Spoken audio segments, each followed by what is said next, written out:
All right. I was going to make hot chocolate, but just kind of ran out of time. I actually drove down the hill this morning, so I had to get up really early. I just got back not too long ago. I tried the one in the neighborhood and it's just not getting it.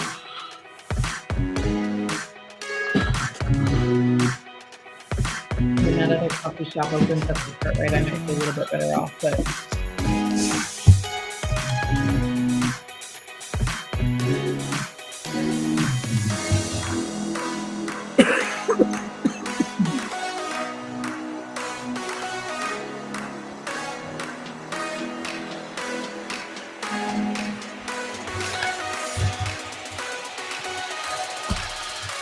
Kyle, are you liking the new computer?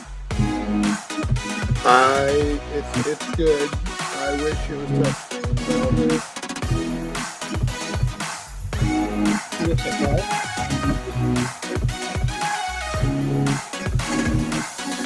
Yeah, he likes the bad touchscreen. Oh, Yeah, the computer is nice, but I really wish. I'm so used to like touching something and doing it with my other computers in the past. I've had a couple of them. yeah. Over the last, like, They make a touchscreen. They make a touchscreen version. It's just much more expensive. I would have paid for it, but I don't see it. I don't think they do, I'm gonna Sydney. get a new one this I year don't think because they do. find you don't. I thought I saw one. No. Apple's never gotten into it. They Weird. they thought reserved the did that. touchscreen. No, because Maybe I'm Brittany thinking, what's the wanted touch one bar? too. I might don't have a touch bar. Maybe that's what I'm thinking of. What's the touch bar? Yeah, well that's gimmicky. Something else? I don't have that. I just got to figure out all the commands. It's been a long time. Yeah, like the cut and paste and how to take I still can never remember how to take a screenshot. It's like 2 buttons and I can never remember it.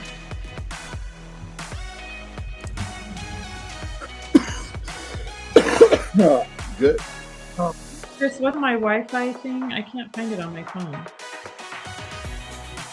Oh, the app? What's the app name? Yeah, the app name. It is Deco. Okay. DECO. I feel like my. Do you see as my Wi-Fi bad? No, it's good. Oh, it's. Am I frozen? No. Oh, in my screen Anyway. it looks like I'm frozen. We are live. Good morning, Josh. Josh Pierce Whoa. is here. We appreciate you joining us. Man, early morning this morning, huh? Yeah, it does feel early. It's that whole New Year feels like thing. the first day after the first of the year for some reason. It's like the last 10 days never happened. Right? Something. I feel like it's literally the day after. Yeah. That's funny. So, Good. Sydney, just so you know, your signal shows strong, but your picture's coming in fuzzy. I know. I don't know what the deal is. My signal on my end does not. Oh, it just strong, cleared up. So I'm not sure. Not sure. Well, we'll see how it goes. Well, now it says it's better. Is it any better? Technical difficulties. Yeah, always right. Hi, Jessica. It's always one of my us. signal shows good, so we'll see if it doesn't. My picture is clear. All right. Well, let's get this thing started. So, welcome back, everybody. Hope everybody is a little bit warmer this week than they were last week. I know it's been freezing here, cold, snowy, rainy. We'll talk about all that good stuff later. So I just want to make sure you guys can hear me okay, right? Because I can see my camera is weird. Yeah, we can hear you fine. Hear me? Yeah, Okay, you're good. fine. Cool. All right. So why don't we just jump into our some of the stuff we were working on last week? Yeah. I know for me, let's see. One of the things I've been catching up on because it is the winter time and stuff. I've had a lot of ceramic coatings coming in for their yearly maintenance. And there was one that stood out to me this last week. So I wanted to kind of talk about this because it truly is like one of my favorite things to do is the ceramic maintenance. So I had it was a F-150, probably like a 2016. I mean, not super new. We put Inspiration 2 layers on it 2.5 years ago. And this truck is kind of a farm truck. They deal with trees and stuff. So I mean, it's out in the mud and definitely more used for work than play. So takes a little bit of a beating. But the thing that I was surprised, and so the way that I do ceramic maintenance is with a clay towel and bead maker. So wash the car like normal, and then I just revive the ceramic with clay and bead maker in one step. It kind of gets off all that environmental fallout that may be on there, from the previous year and whatnot, kind of clears the surface and then lays down kind of that protective sealant at the same time. So what I was surprised about is, like I said, we're 2.5 years out from this Inspiration going on. The truck does go through a car wash, obviously. And man, I was just surprised at how great shape the coating was in. I mean, it was literally like it had just been done. Once you get all that kind of fallout and particles off that, need to come off, the coating was still, strong as ever. And it just went great. The bead maker laid down great. And so for me, when now that I'm kind of seeing those cars 2 and 3 years out from our initial Inspiration, it's just shocking me how well, number one, Inspiration holds up, but number two, just a true testament to, if you maintain those coatings, they're really going to perform much at a much higher level. So that, and we have done it, this would be the second one on this vehicle. We did do it at the 1 year mark as well. So it's just a testament to how great, the coatings hold up. And if you maintain them, the maintenance goes great, and, kind of just full circle. The whole thing is awesome. And it was just, that one stood out to me, the bead maker and clay towel, that it was so great. And it's just a testament to maintain the coatings, and the customer is going to be just absolutely thrilled. So that was kind of mine. It was pretty, other than that, I was in snow and ice. Well, I've had snow and ice to work in, but I've definitely, during the holidays, we had some rainy weather, but man, we've had some beautiful days in the last 10 days. That's good. And last week I did a maintenance on a black Dodge Ram that had soul on it. And wherever the gentleman that owns it works, he drives down a dirt road. And so where it needed maintenance the most wasn't the hood or the roof or the doors. Everything from the rockers down and the tailgate was, struggling because it had a lot of buildup of dirt and grime. And I clay barred it, and it made and I had the green buff and shine clay, the fine, and it just caked the whole thing up. The tailgate was just trashed. And it's been about 9 months, but after I clayed it and then rinsed it off, it started beating nicely again. So the pores were all clogged up with this dirt from road construction and dirt wherever he's working. And so, hey, Clint, I just mentioned Buff and Shine. That's what I was laughing about.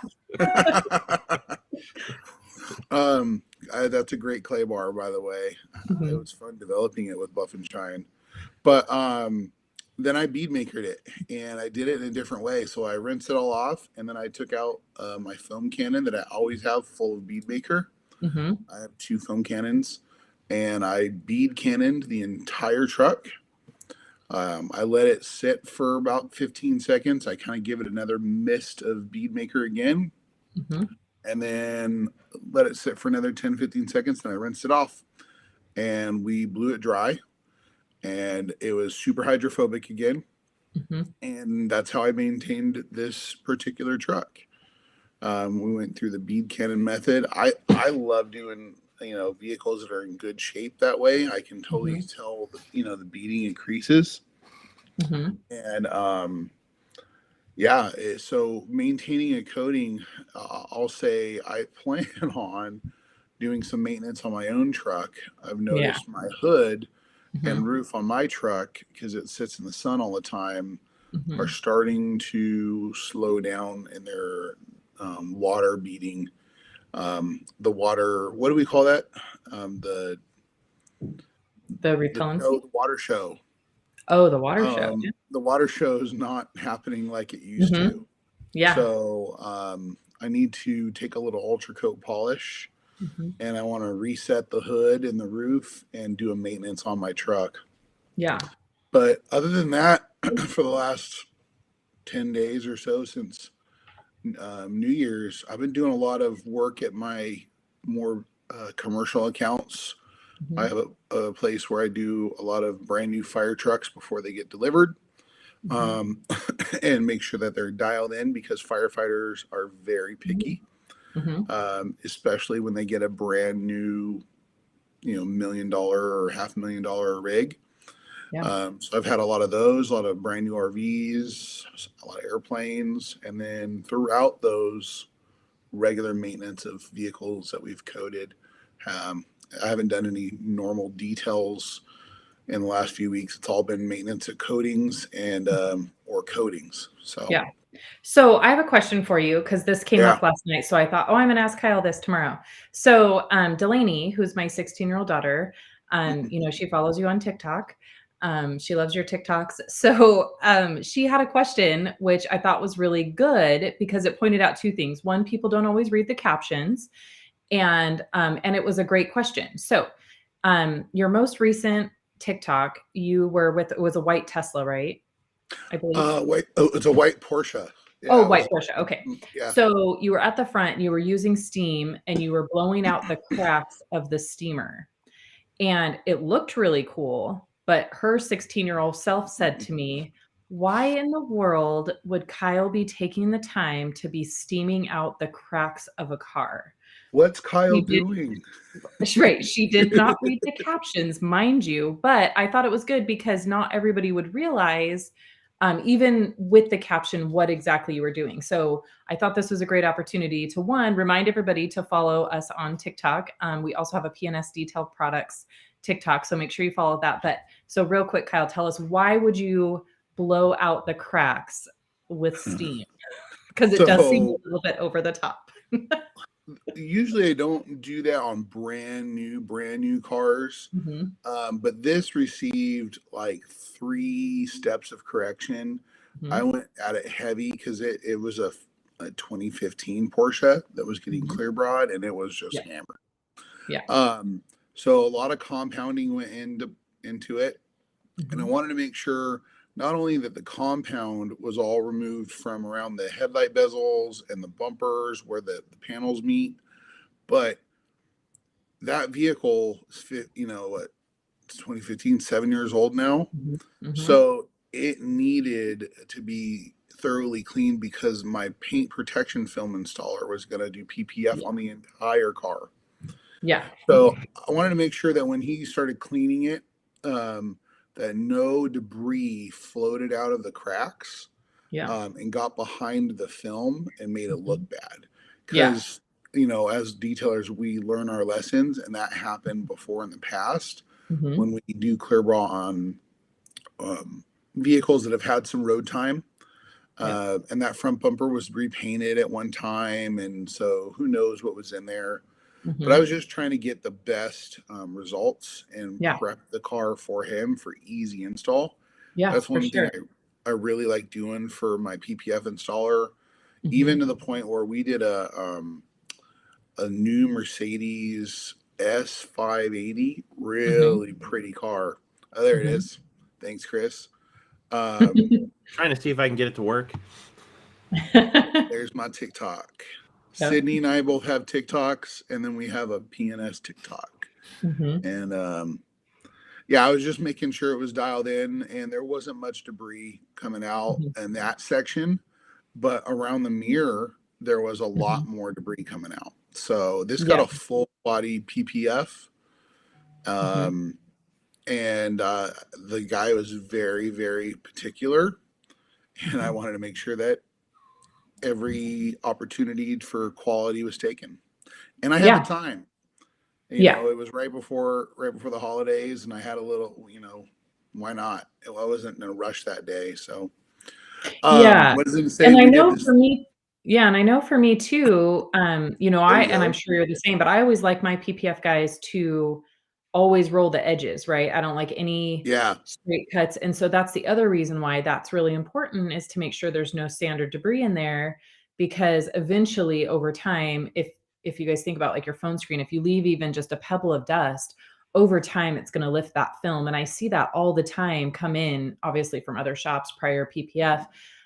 So that's the other reason for the cracks is you want to make sure that there's no dust or one granule of sand, even though it's the rolled edge, it can affect how, that PPF in the future. So Yeah. I thought You that know, was you really never cool, but I thought it was see funny that she was like, "What is he doing?" debris problems all over the car. It's always that edge that Yep. rolls up Yep. because something floated in. And my Yep. installer did take the headlights out, and he did take the door. I mean, he went Oh, cool. full on. Hmm. He took everything apart, but I was still doing my best to make sure he didn't have any problems from me. But we just did a Mercedes that we didn't even do a detail on. We just washed it for my Hmm. PPF installer, um, because I wanted to make sure that there was no debris again. So we took the time to show up, wash it, clay it, and about an hour before he did the install, Hmm. and then we left. Um, and so making sure your PPF jobs, even though I'm not doing the install, Hmm. making sure they're on point is really important. Yeah, for sure. Hey, For Jamie the sure. cleaner. That's another guy who has a great TikTok. He has a great TikTok too. Yeah, for sure. Yeah. So you guys, if you're on TikTok following us, make sure you follow Jamie too. He's awesome. He does a lot of his own point of view ones, which are awesome. It's I really funny. want him to do that. A while ago, there were a lot of companies that were like, "Oh, we're not going to do TikTok. TikTok's for Yeah. kids." And Yeah. Sydney and I like, "Well, we're kids, so we're going to do TikTok." Yeah. So And so Jamie, if you can type in the comments, I actually have a question for you because I saw that you mixed Bead Maker and Dream Maker. yeah, I saw that You one. were trying it out for the first time. So I'm curious how that worked because I haven't tried it yet. So we'll answer a couple questions, but if you are still here and around, I would love to hear the answer how that's going for you. So let us know how that's going because it's very interesting. All right. So Chris, should we start with some questions? Yeah, I Yeah, think we what have do a we couple got here? ready. Cool. So Bill is here. He says, "Morning, guys. Happy Monday. I just want to say again how great my windows look after I coated them with View. Thanks again." Yes, man, I love View. I feel like it's the one we don't talk about enough. I absolutely love View. I just love it. I obviously got to experience it quite a bit over the last couple weeks because we've had snow and ice and all sorts of stuff here. Um, I don't think I think we talked about it on the last one. I had a TRX stuck in my garage for a couple days, so our cars were parked outside, and it was right during our snowstorms and stuff, and so we had to go out and clear, tons of snow off of our own vehicles, and you could tell the windows that had View on them and didn't. So that was really cool. So yes, I love View. Big fan of it. Thanks So for like always doing it, once we you started appreciate up that. your Jeep and let it warm up, did things just slide right Yeah, off? it just falls right off. Yep. Nice. Yeah, even when it was super frozen, you would take the brush to it, and I mean, it just doesn't even stick. It's just crazy. Yeah, really, really cool. Okay, so Josh says, "Is there anywhere that we can get some brochures or marketing material for Legend?" Josh, we do have them. When I was in Portland with Bob and Rennie, I did hear that that is being redone, but we do have some. We just got So them. I would I reach out. I Do you just know got where? a box Oh, did you? Legend pamphlets Okay, right before the holidays cool. for me to pass out to my distributors and events. So Cool. um, So will we what would need? be the easiest way for him to get some of that? I wonder. We'll probably have to have him email Um, in. yeah, that's what Um, I think too. Would that be support at Pianist or just what is? send it to details at pssales.com. So .com details at pssales.com. and ask And for that, and Ian will get those. yeah. And you can even say, hey, Ian. Yeah. We like to do that. Hey, Ian, would you mind sending me some legend brochures? We'll see if he can't get those out to you. Give us a little bit on that though, just a heads up. I know Ian is still over his head. So PNS was closed until last Monday, so still catching up on web orders and things and kind of getting back to business at PNS. So but that's probably the best place to request them. Yeah. Well, we'll have to ask if we can add that to the website. Those support items. Yeah. That would be cool. That's a great idea. All right, here's one for you, Kyle. It's from Chris Williams. Are you filling your foam bottle 100% with Bead Maker, or is it 50-50? So I use 100% Bead Maker in my Canon, and I have it turned up all the way. So it for maintenance on that, it's getting max pressure water out of it, and I don't dilute it at all. And the reason why is because I don't want to dilute it in that bottle itself. I just want it to suck it out and shoot it on. And I have one of those like $17, $18 foam cannons from Amazon, just the cheap ones, and it's worked great for me. And that's not, I don't like switch it back and forth. It's only for Bead Maker. So right, yeah, you don't want to try to go back and forth. I did try that on one, and I think I ruined my foam cannon, but just because it got weird. Cool. So you got to clean up the screen on it sometimes.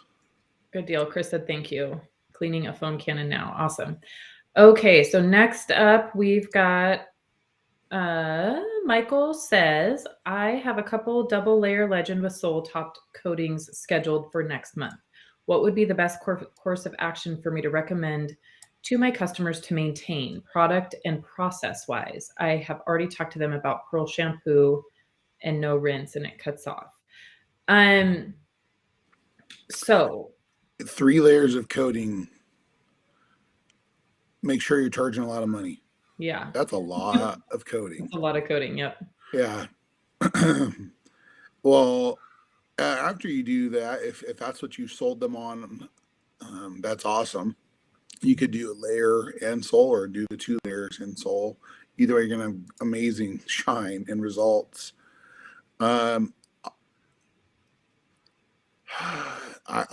Customers, you got to find out how they plan on washing it. Mm-hmm. If they don't have a pressure washer, or if they have hard water, you got to make sure that they have multiple buckets and a foam cannon. And so you just got to figure out how they're going to maintain it and kind of build the maintenance for them. I have some customers that go all out and buy like a water filter and a pressure washer and a foam cannon. And so I'll have them get a couple buckets.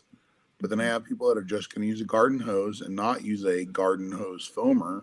So I have them get 3 buckets. So just kind of build it to whatever they're going to do for maintenance. And use Pearl and Brake Buster, and just, a designated mitt for all the top surfaces, a designated mitt for all the bottom surfaces.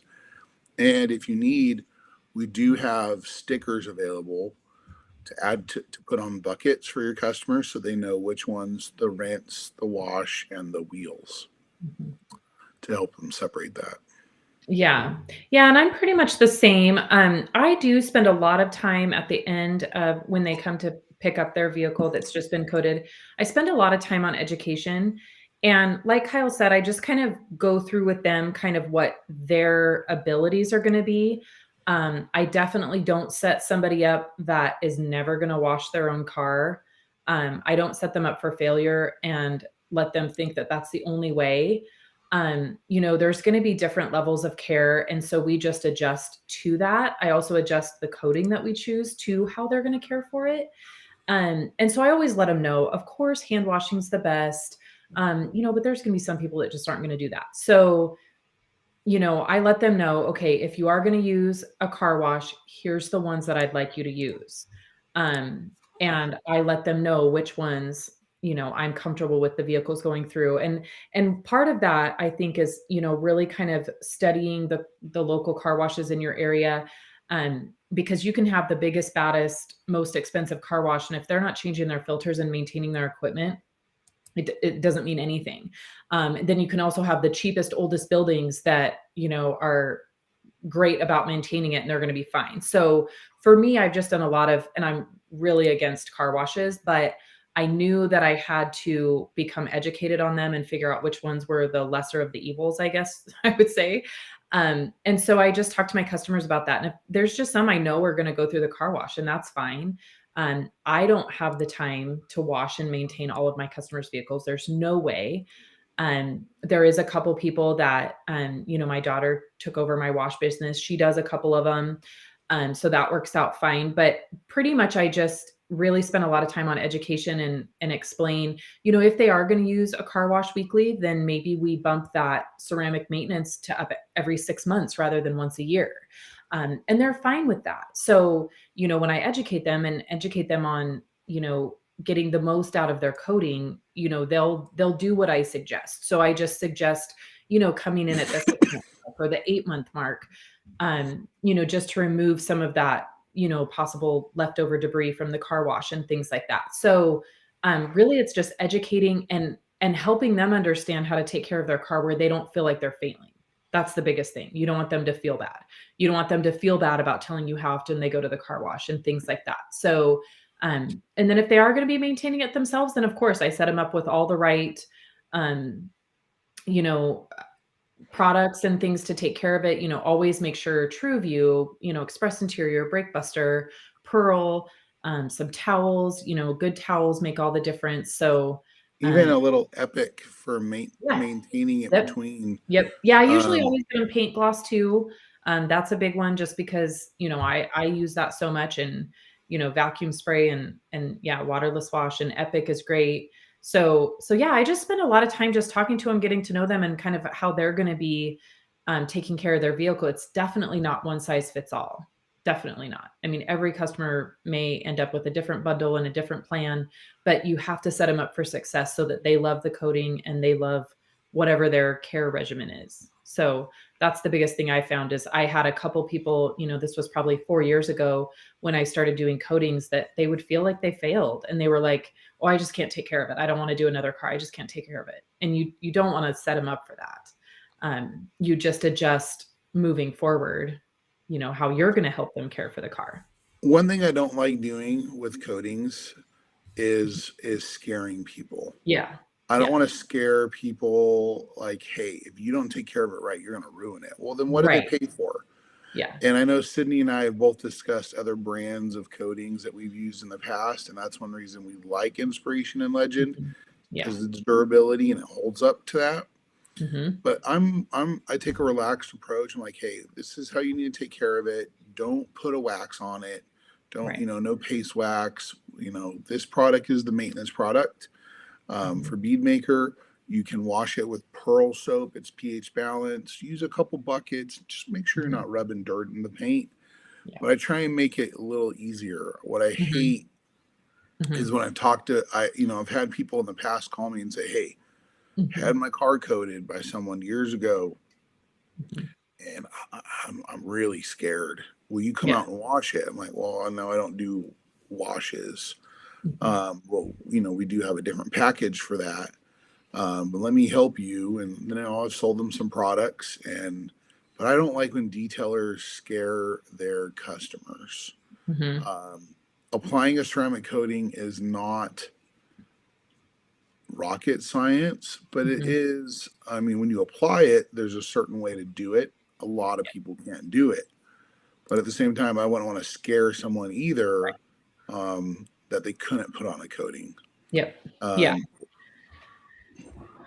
Absolutely. And I think, and you kind of hit on that a little bit, is, you also have to choose the brand of coating that works for you and, holds up the way that you need it to hold up for your customers. And that's one of the reasons why, I love Inspiration and Legend is, there's a lot of great coatings out there.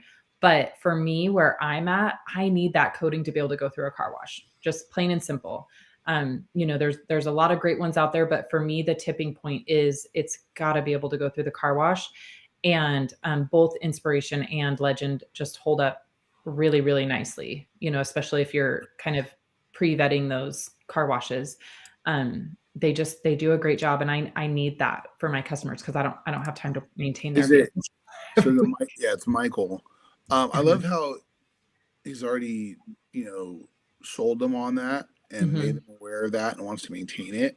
Yeah. But also, I don't, like you said, not scaring people about putting on coatings, but there's a lot of misleading information about coatings out there.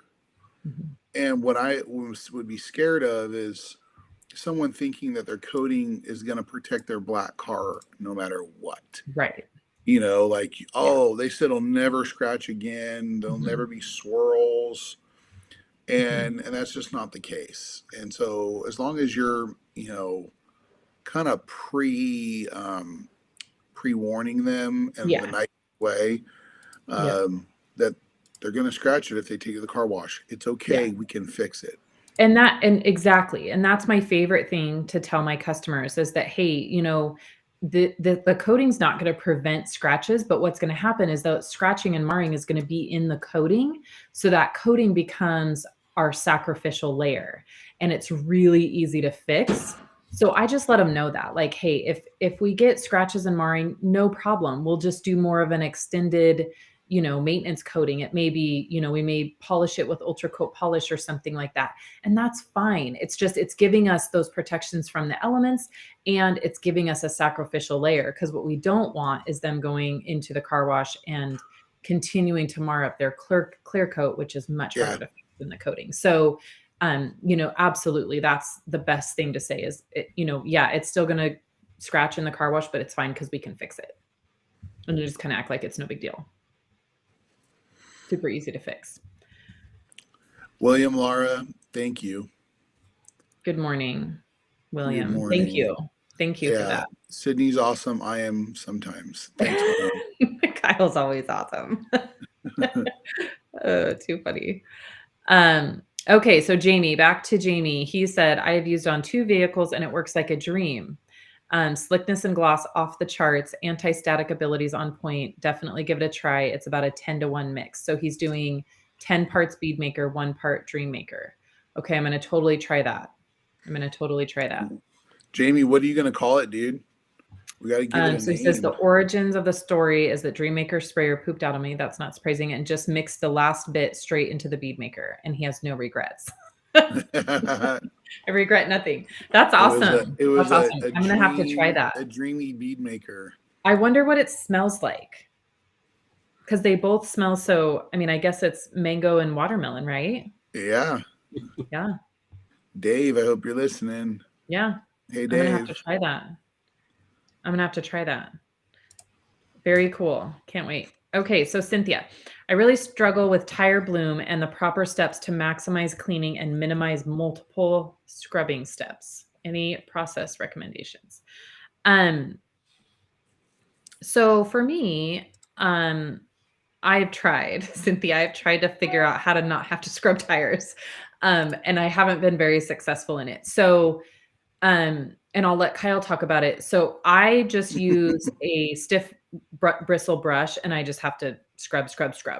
That really is the best way to be successful in tire cleaning. There's really no easy way about it. There's no product easy way about it. There's definitely products like Undress that are going to help you in your scrubbing process, but you're just not going to get away from it. But Kyle tried something out when they were up at Air Force One last year that worked very well for tire prep. So I'll let him explain that. So obviously, everyone's been using Brake Buster on rims and tires, but for that extra cut of heavy tire dirt, grime, silicone from dressings, we use Undressed, and that's why we have that. But Keith decided to pull out his Flex battery powered tool and throw one of those Velcro brushes on it and scrub the crap out of a tire, and it literally ripped off 20 years of tire dressing and dirt from sitting at this museum Yep. and made the tire look absolutely amazing. Yep. So, agitation is always going to be important. I don't know if you need to go as crazy as using a drill or which I've seen people do, or a flex with that, but Yeah. using undressed, scrubbing it, hitting it again with undressed to get the next layer off and scrubbing it. Or what I like to do, especially because I do a lot of larger vehicles like RVs and like fire trucks and buses. Yeah. I have 2,500 psi in my pressure washer, so I power wash the snot out of the tire first to get off the loose, product. Then I hit it with undressed and get the rest off. So you could also use your power washer to get as much as possible off, and get it as clean as you can. And then from there, use a nice dressing that is going to be easy maintenance. I would say dynamic dressing, but that's not really available right now. So I would go to like Odyssey, and use like Odyssey would be great if you're going to do it all the time. If you're not going to dress very often, I would go to like Wipe and Shine. Yeah. That tends to be my go-to right now. I don't know why. Maybe it's because we just haven't been dressing a ton of tires, but I keep telling my guys, hey, put Wipe and Shine on that. Yeah. And I'm just getting addicted to that level. Yeah. You know what I love about Wipe and Shine? I want to talk about two products real quick here, but my favorite thing, I was going to say another shameless plug. This was our number one viewed video from last year. By the way, we just had our PNS team retreat. And so these were some of the statistics that I had to give. And this was our number one video for 2021, was this cleaning of this tire at Air Force One, which is super awesome. So one, Cynthia, I think that undressed is going to be your best friend here. Anytime you're needing to remove even tire dressings that you didn't use prior. So, if we're talking about like heavy silicone, things like that, you want to just totally reset the tires. And then if you're the one maintaining that vehicle, and by that, I mean just yearly maintenances and things like that, you're going to have much better success if you just completely strip and reset that tire. That's why we came out with undressed. That's why we're so excited about it, is because it really is like a total reset. So maintenance, cleaning tires, you should be great with Brake Buster, but undressed, just, literally let that product work for you and help. But then to follow up on the Wipe and Shine thing, the reason it's kind of an upsell too. Things, if you got like a big lifted truck and they've been going to the car wash and they've been slapping that snot on there, and you want to, I've upselled people before and said, hey, I'm going to need to spend like half hour per tire to get this thing dialed in. I'm going to charge you more for it. Is that cool? Right. And most of the time they're like, yeah, you're going to get all this. I took a plastic razor blade and just scraped a bunch of gunk off of it. Yeah. And they were like, oh yeah, let's do that. I said, oh man, you won't get that tire sling anymore. Right. It'll be beautiful. So and it's just going to last. It's going to last longer. It's going to just look better. And you're going to love it. Definitely try undressed and a good brush. Jamie, you got to get undressed, dude. Yep. Yep. So going back to Wipe and Shine, this is a big one because we are kind of focusing on everybody's weather right now. I know across the country, there's lots of weather challenges. So Wipe and Shine is such a great one right now. I'm not sure about shops because I've never worked in a shop. But for me being in my home shop, I can keep my shop about 55 degrees, which is actually quite comfortable to work in. But when I'm talking about, using a lot of pressure washer on the tires and wheels and everything's getting soaked, and even though I use my blower to kind of dry them, the tires don't dry as fast as they do in 70 plus degrees, right? So there's still moisture in the tires.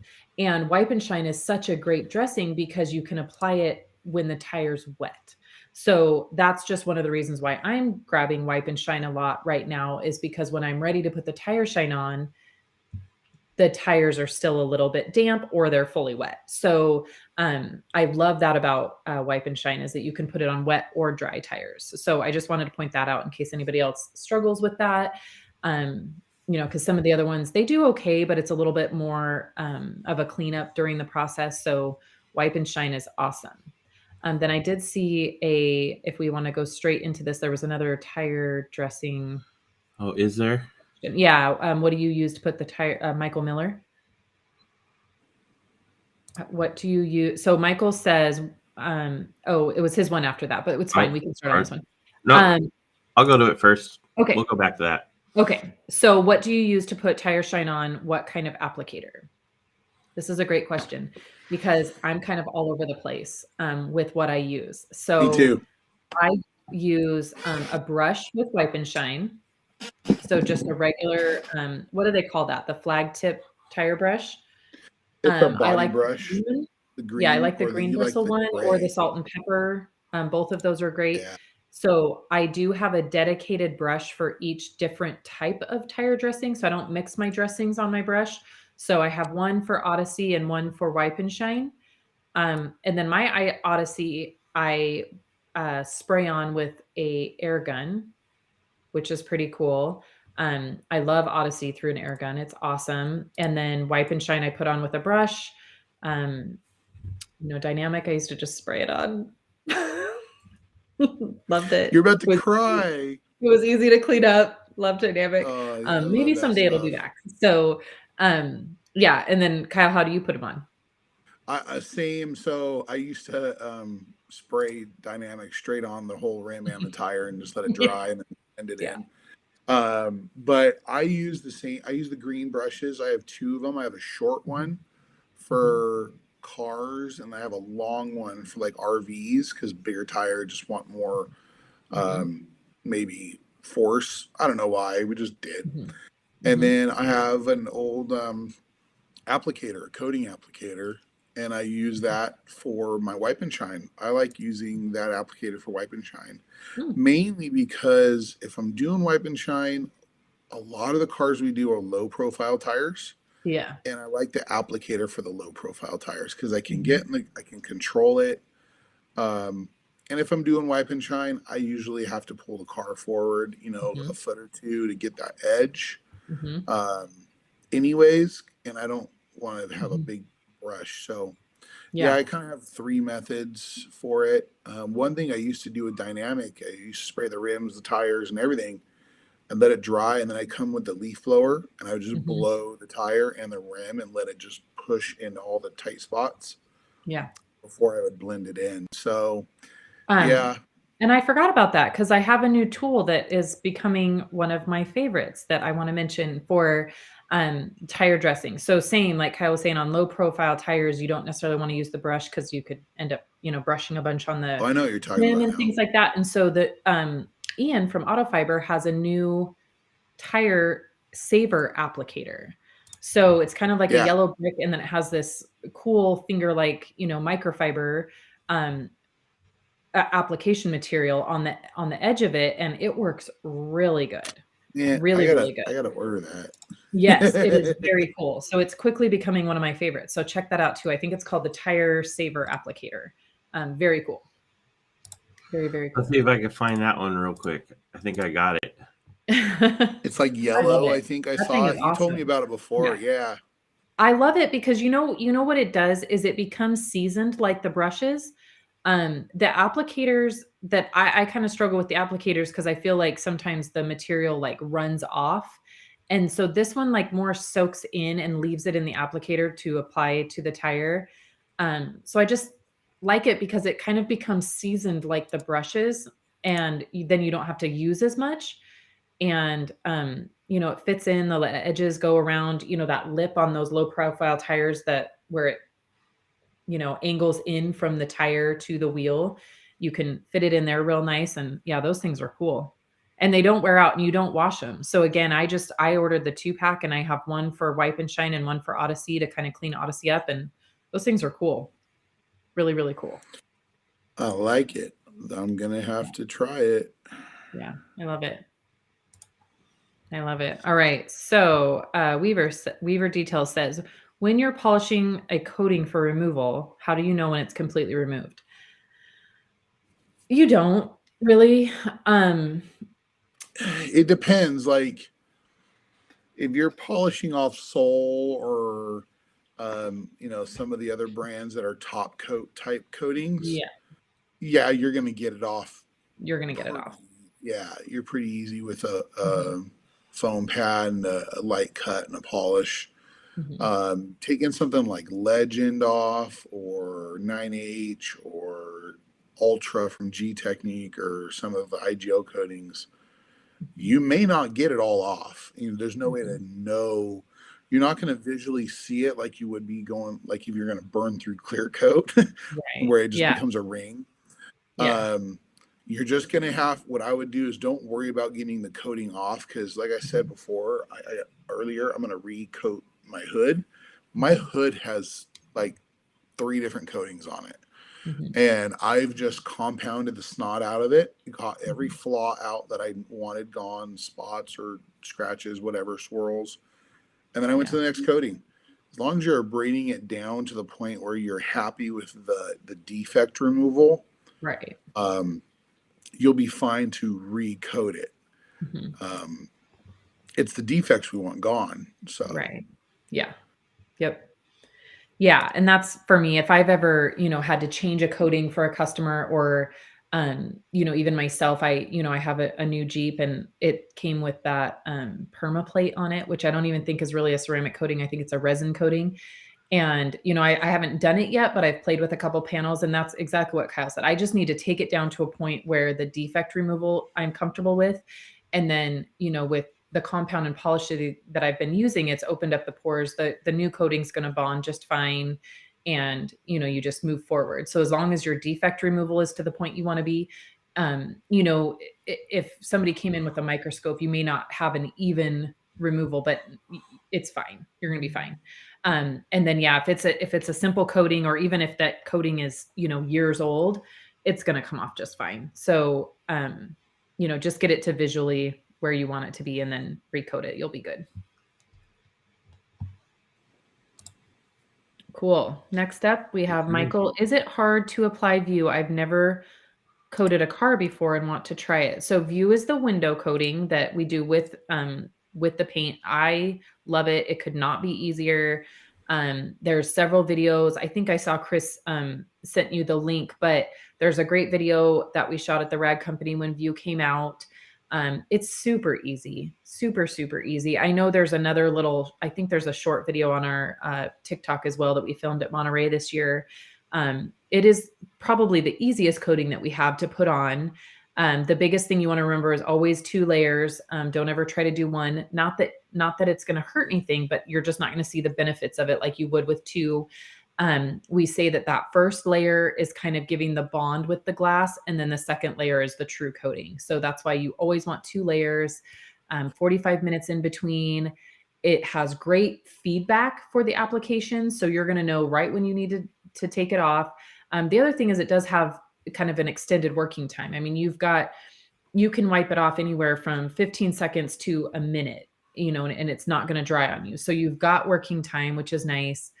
I do half the windshield at a time. And yeah, it's a really super easy coating to do. The biggest thing that you want to watch for here is watch your edges, especially down at the bottom in the corners. You just want to make sure to go back and do an insurance wipe there, because I've noticed people do tend to kind of push the product down there and forget to really kind of do that really good wipe along the edges, and so they might end up with a high spot, which high spots are very easily remedied also. So yeah, super, super easy coating. Love it. It's awesome. you said it all. Super easy. Put I'm a a big couple fan layers of on it, you. clean your wiper. I love it. Put I love you. put your clean your wiper blades. Yes, clean your wiper blades and go back with Bead Maker 2 hours after it's done, and then clean your wiper blades with either Paint Prep or True View, or something that's going to get all of that old contamination off your wiper blades, and then go back over your wiper blades with Bead maker. Bead maker. And you know what's a funny thing? And it's kind of conditioning them is what you're doing. Since we're talking about windshield wipers. Oh yeah, Sydney does. I'd never bought windshield wipers before in my life. And a couple months ago, I was actually at Budco in Salt Lake and my windshield wipers were severely failing. And so I had to go to the store and buy wipers. And it was quite intimidating. And I was shocked at the price, but holy cow, like such a huge difference. So that's the other thing with View is that if somebody's wipers are in really bad shape, feel free to tell them because they're going to love it even more if they have a good set of wipers with them too. So if when you're cleaning someone's wipers, I just had one last week that this just made me think about it, that, you know, I did the View and I thought this is going to be awesome. But then when I went to clean his wipers, I was like, he's not going to like it because his wipers aren't working. So, you know, always inspect the wipers for tears and things like that. And, I had no idea the world I was missing with really good wipers. And now I know. So now I'm a big fan of new wipers, even though I sold my car because I thought it meant it was broken. Pretty funny little experience I had. I'll jump in real quick. I was at a customer's recently and their wiper blade was literally falling apart. Right. And so I told her after the detail, I said, by the way, you need new wipers. They're ripping and all that kind of stuff. She goes, oh, is that difficult to do? And I said, no, it's pretty easy. Just go to wherever you get your oil changed. I said, and then she goes, but you still cleaned them, right? That was what she was concerned about. Oh gosh. Oh, too funny. That's hilarious. People are so funny. That would be me though. I don't want to buy new wipers, but now I'm a big fan of buying new wipers. I learned something new this year. Okay. So Pristine Auto Detailing, common conversation here. Let's do a 1-year coating on your black C8 Corvette since you're going to want to polish it once a year for car show season. It's more money long-term, less upfront. Yeah, so I just have made in my business, I have just made it a rule that I won't oh shoot, my customer's here. I won't do any paint correction without some type of coating. So I think that's great. And we talk about that all the time. Even just a great entry level is the sole. You know, if you're trying to sell somebody on a coating or things like that. But yeah, that's definitely my kind of rule here is I don't do paint correction without a coating, especially on a black car, because I don't want to go back. I don't want to redo that level of paint correction every year. So I agree.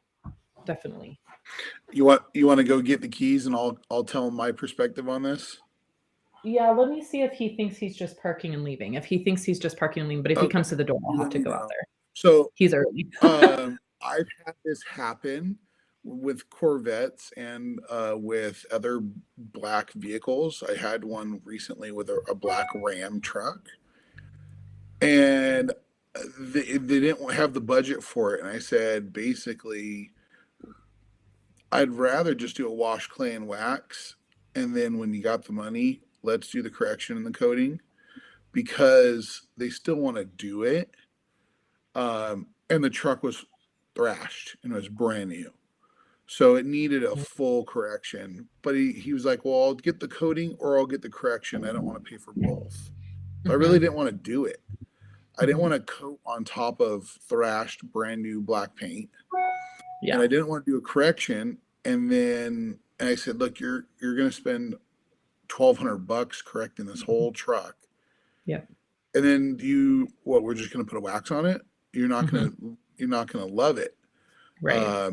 And so we just did a wash, clay, and wax on it and then scheduled a correction and coating. And I mean, I kind of made more money in the long run. I thought about doing just a 1-year coating with Soul. Yeah. But even then, I didn't want to see him in a year. The truck needed to be done like now in this situation in the next couple months.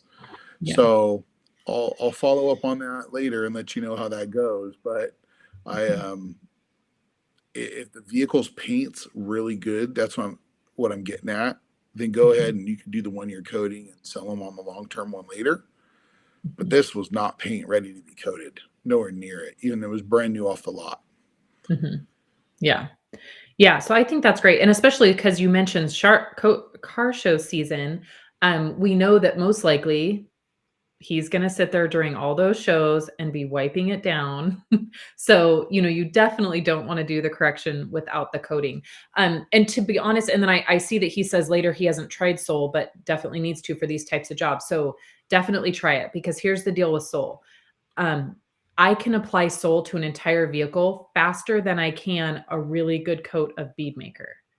It is that easy. It literally, like on a Corvette, it would take me 15, 20 minutes to put Sol on the entire vehicle. You can do 2 panels at a time. It's really great wipe. I mean, so easy.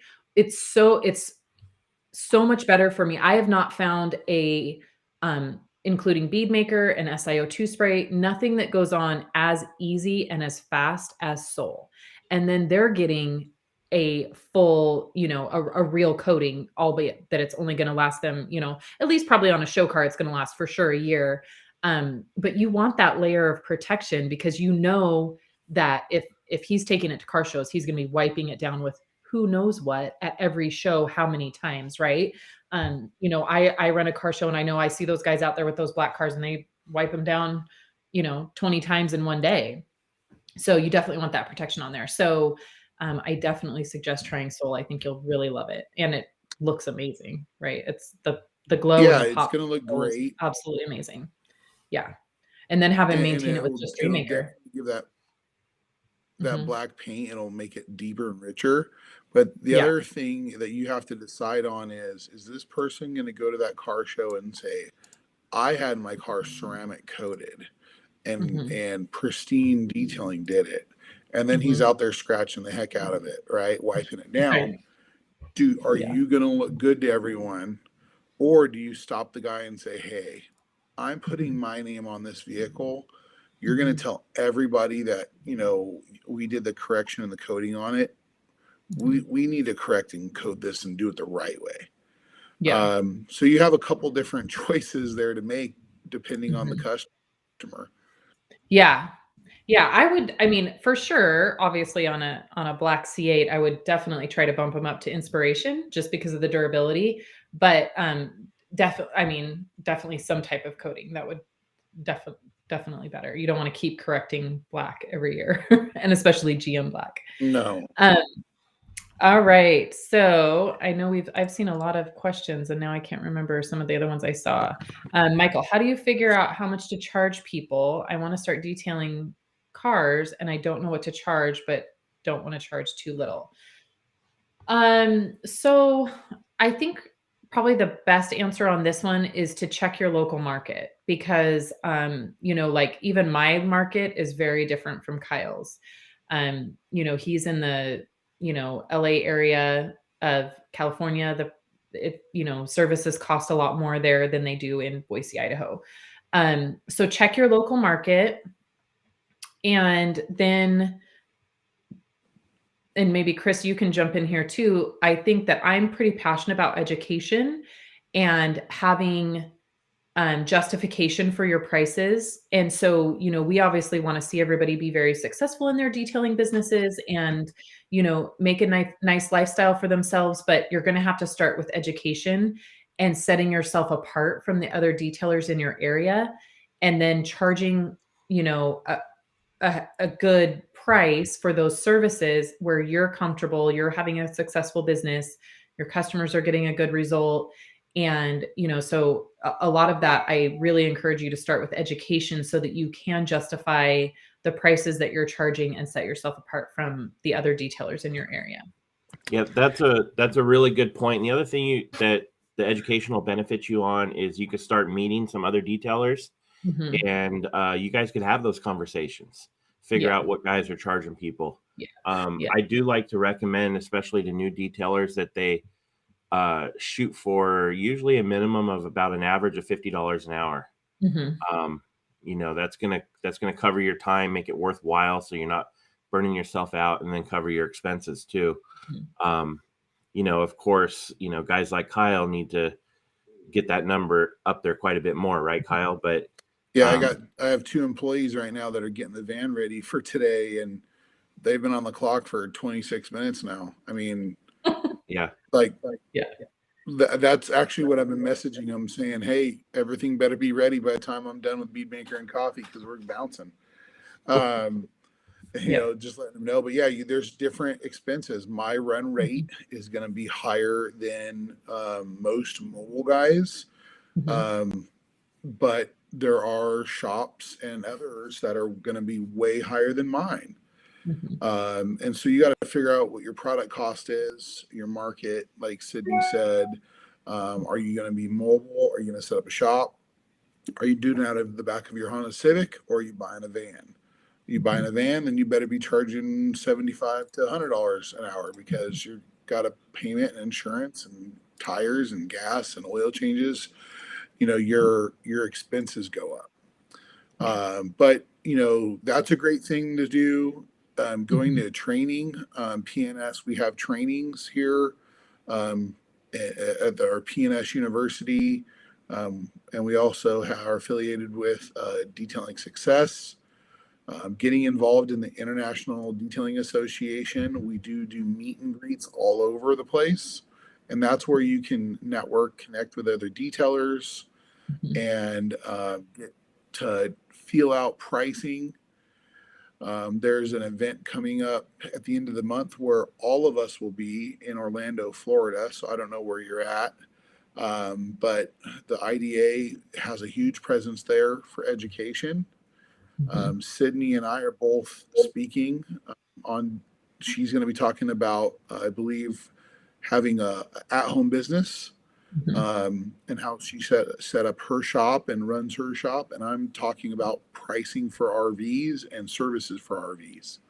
So there are many great resources that are available to you now as a detailer or just starting that were not available 10, 20, 15 years ago. So you definitely get involved, and it'll set you up for success faster than those who had to figure it out on their own. Cool. There's the schedule. Yeah. Awesome. Thanks, Chris. So first step, I encourage you to check your local market. Find those detailers out there that do post their prices online. I know some of us don't now.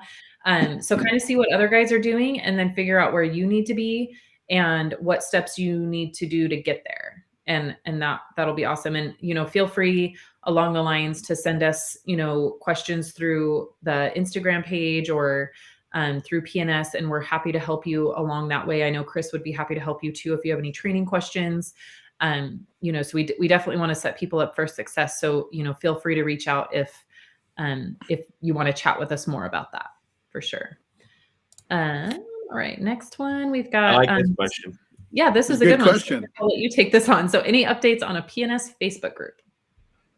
Well, we just had our annual retreat. We did it virtual this year, but this is something that we discussed because we do have two groups that we need to manage. We have more of a distributor focused group, and then we wanted to focus on making our PNS Facebook group. So I believe that we are going to do that soon and have a new name we'll announce soon, where we can give support, get our distributors involved, and have some admins involved with some of our partners to help drive the content.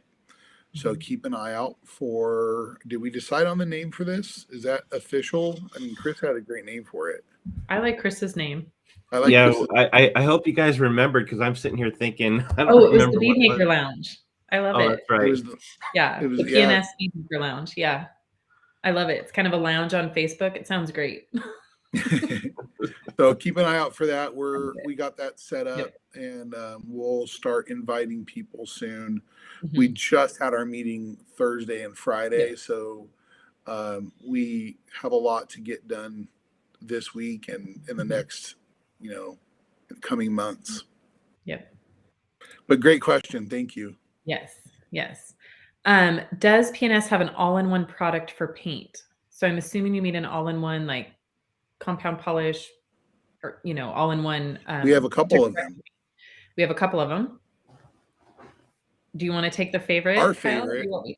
Yeah, I'll say it's Keith's favorite, because he's the one that really, he debuted it to both of us, and we fell in love with it too. Is Ultra Coat Polish. That's that stuff's awesome. It has a nice creamy polish to it, very little to no dusting. It has a nice light abrasive that will remove some light flaws and leave behind a little protection. But you can reset a ceramic coating with that. You can polish RVs with it. It's paint, fiber. It's a great all around, not just all in one. Yep.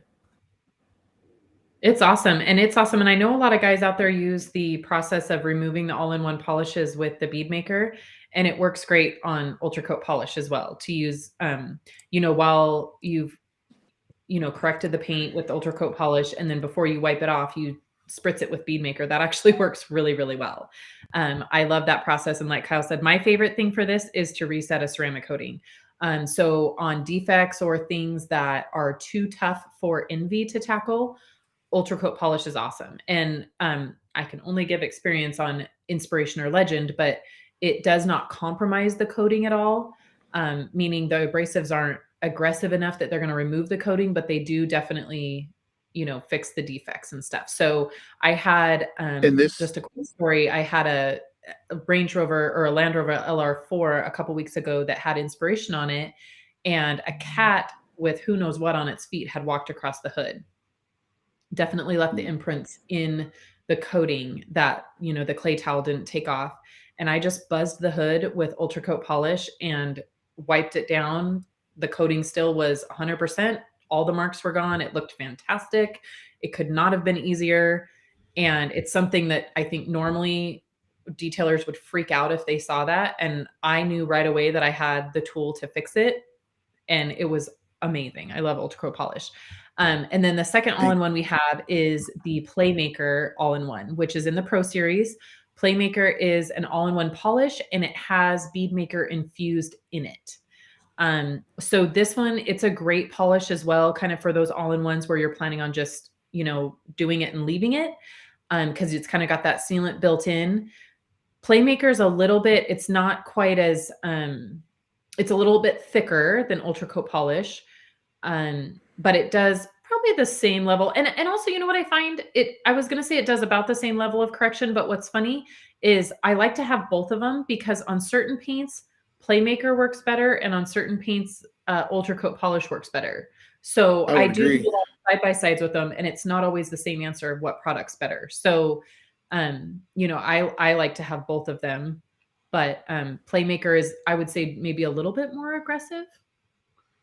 I agree. I think it's more aggressive.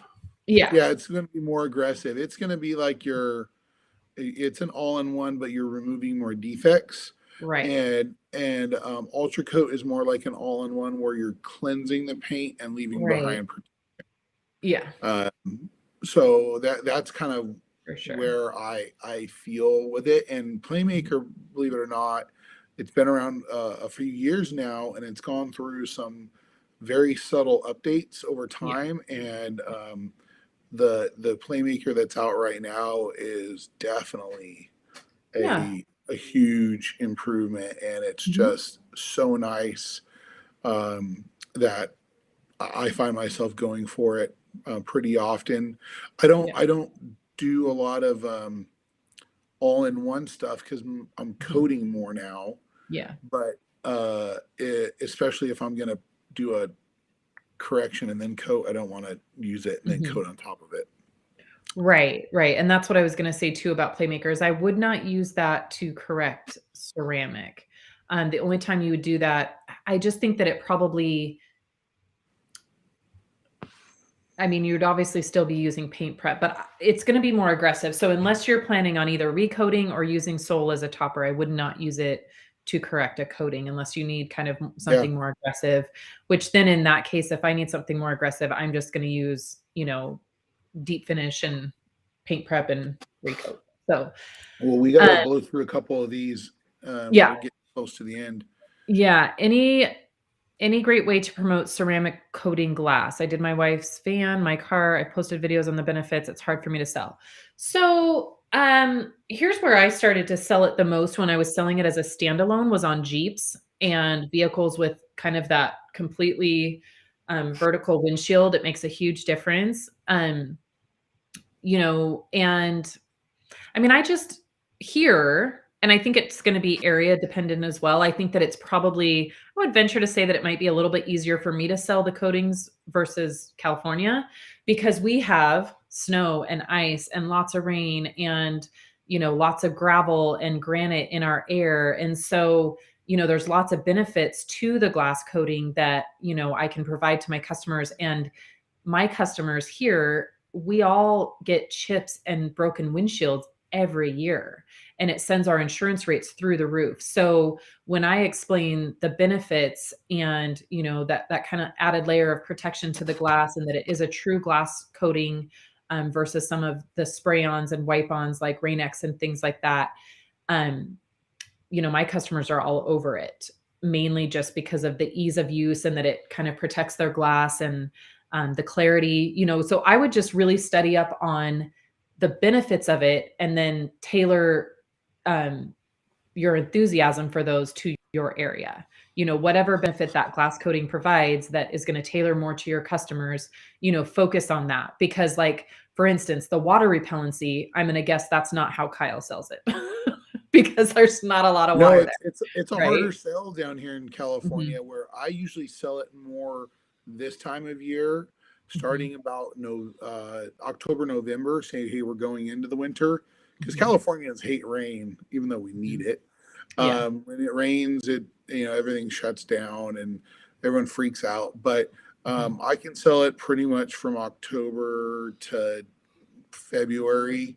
And then in the summertime, people don't care as much. But then I do say, hey, you know what? You want to get the bugs off your window easy? Mhm. We can, you know, coat your windshield. It'll help make it easier, you know, for your wipers to get the bugs off when you're traveling with your family over the summer. Yeah. And so you just got to take a different approach each season. Mhm. Where I don't really sell it well is kind of like end of summer, going Mhm. into fall. Mhm. But the other seasons, I can usually make up a reason why they should do it, and you know, help protect Mhm. their glass and make it easier. So, Mhm. Yeah. And, um, you know, and honestly, Abraham, I don't sell a ton of standalone.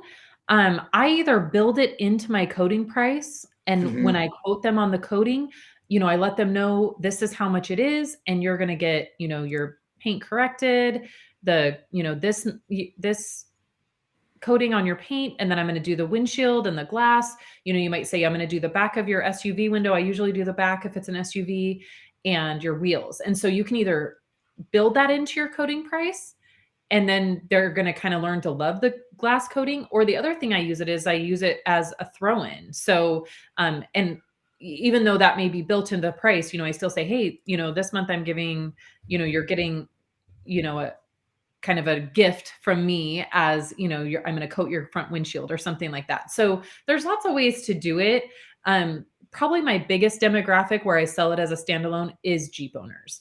I obviously have a ton here, and the Jeep owners love them. I mean, I had one in here the other day that we unfortunately did have to redo, but it had been 2 years since we coated his glass.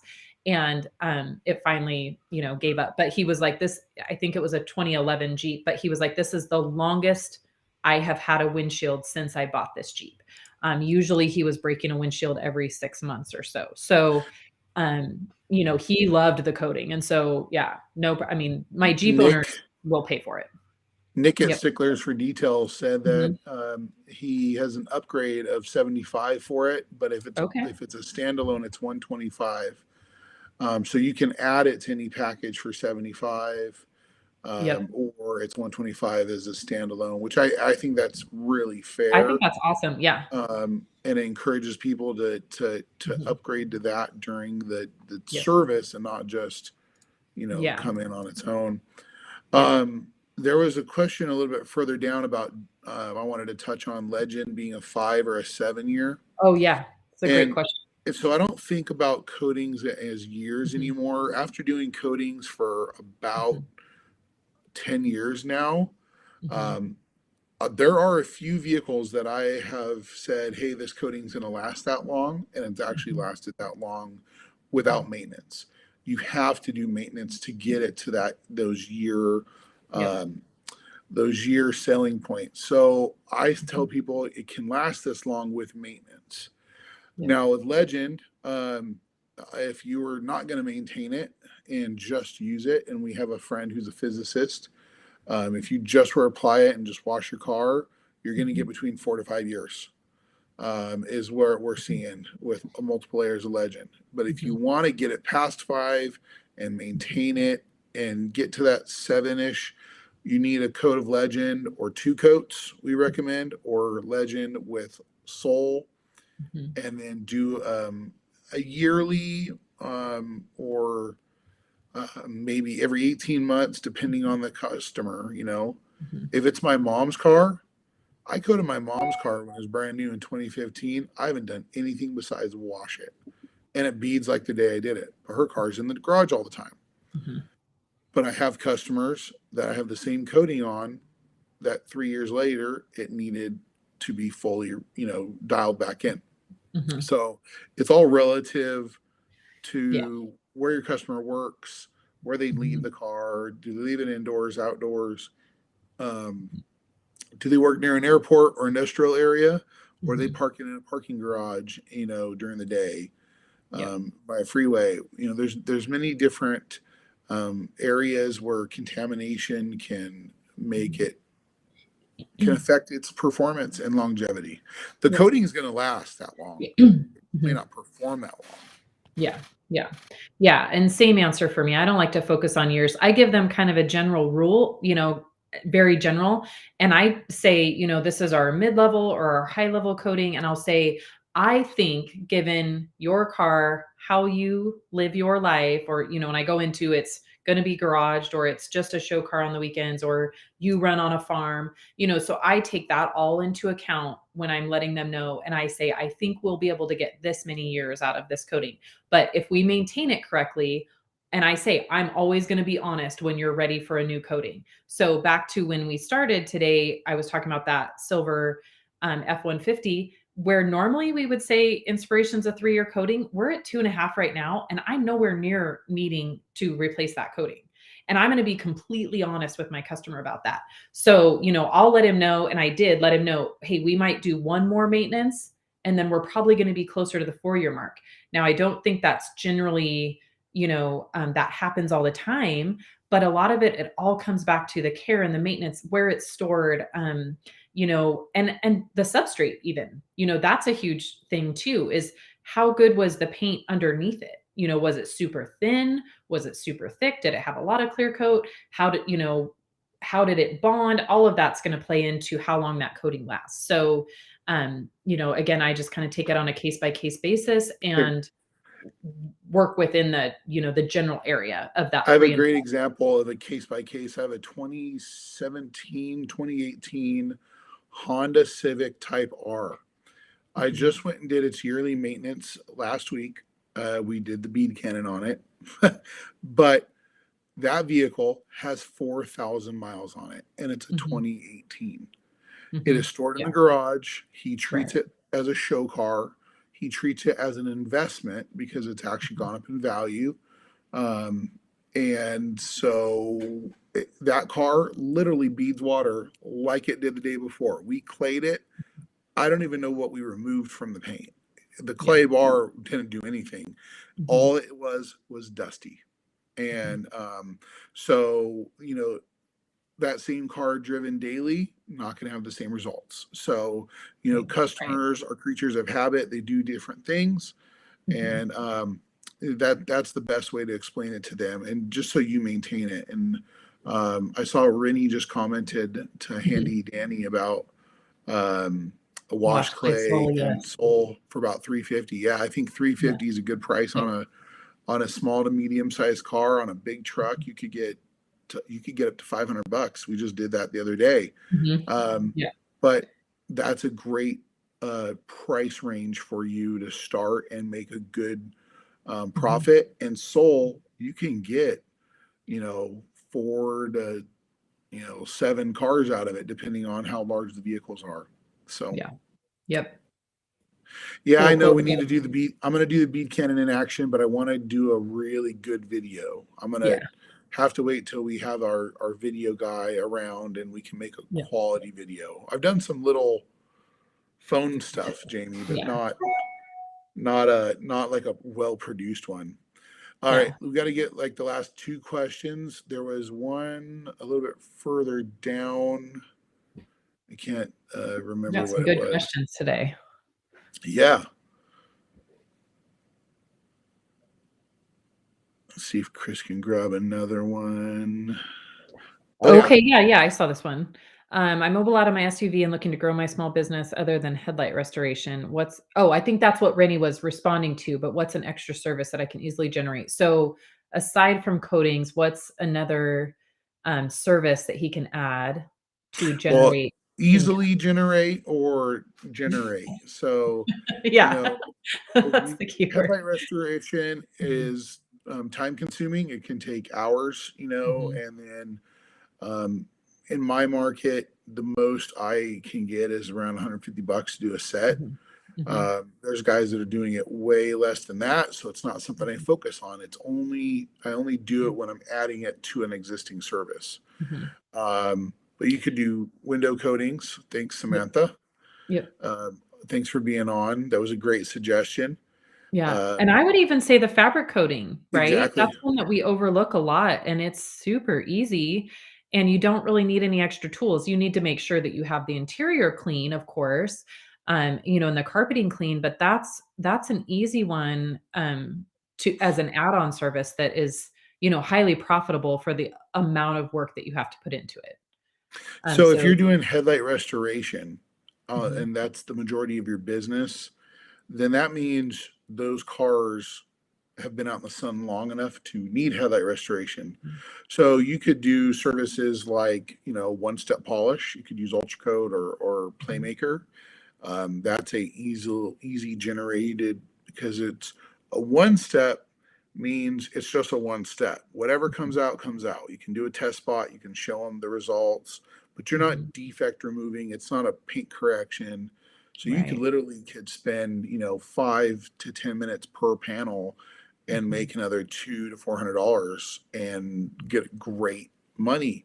So think about one-step polishes with a dual action machine, because if the headlights need restoring, the paint probably needs it too. Glass coatings, wheel coatings on newer vehicles or aftermarket wheels. Those are all, if you're going to do wheels, Inspiration is great on wheels. You could do plastic and trim restoration. We have a plastic and trim product. There's lots of things you can add, but Rennie hit it right on the head. You want an easy generated income? Go to coatings and go to Soul or Inspiration and just bang them out, make good money. So well, I think that's it. We've been on for almost 2 hours. Great questions, everybody. We appreciate it. Yeah, this is great. And this has been a great start to the beginning of the year. Good bead maker and coffee. Thanks for joining us, Rennie and Samantha and all of our friends that we've gotten to know. Some of you know where we're at. I don't know where you're located at, Jamie. Where are you at? And Abraham and Handy Danny. Next time when you guys chime in, we'd love to know where you're located. We know where Bill is. Bill's in Orange County. He's chimed in. He's a regular. We appreciate him jumping on. So we have one more bead maker and coffee before we go to Orlando. And so for anybody that is going to MTE, we will see you there. Make sure you come check out the PNS booth. And we will be, I believe we are doing a live bead maker and coffee from MTE. So we'll make sure that we have that information on the next episode, but we look forward to seeing a bunch of detailers at MTE. We cannot wait. Jamie is in, and I don't know even how to say that, but Louisiana, Coushatta. You know me with words. You know what's kind of cool about doing it live there, Sydney? We're going to be able to do it on East Coast time. We won't have to do it. It'll be like 9:30. That'll be perfect. And then Handy Danny's in Willamette Valley, Oregon. That's cool. You'll have to check Yeah. out our IDA meet and greets. We do those over there, so we'll have to make sure to get you that information next time. Hey, Richard. Thanks for popping in. Richard Thanks for Ambrose joining us, here. everyone. We'll see Very cool. you in 2 weeks. All right. Yep, we'll be back in 2 weeks. We will try to I'll go back and check if we missed any questions, and we'll try to address them in the comments if we missed you today. But otherwise, if you have questions and can't make it live, always feel free to email us or send us messages on Instagram. And we will see you guys in 2 weeks. All right.